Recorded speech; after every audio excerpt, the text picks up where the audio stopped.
Tomto youtuberovi. Točil slovensky, zmenil na Anglicko. Áno, je to debil.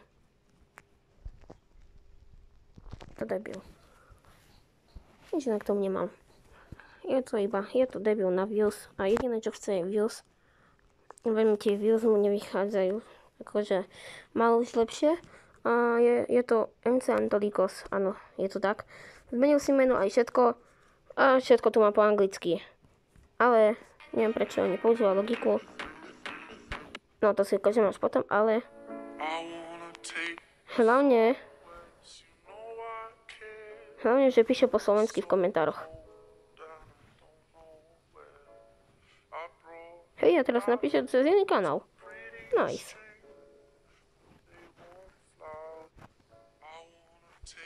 No. Takže tak. No, a tu je jeden taká dobrá vec, čo tu niekto napísal.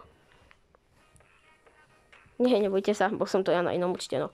To je debil, točí slovenský a potom zmeníš na angličtinu kvôli zliadnutiam a odberom a nakoniec si to vôbec nevychádza, všetko ti klesa. Ale je to pravda. Takže no, ako ja nechápem prečo. No je to dement. Takže do komentára napíšte niečo ako napríklad, že hashtag Slovakia, alebo tak dajak, aby sme to dali, že treba točiť po slovensky, keď si Slovák. A tak.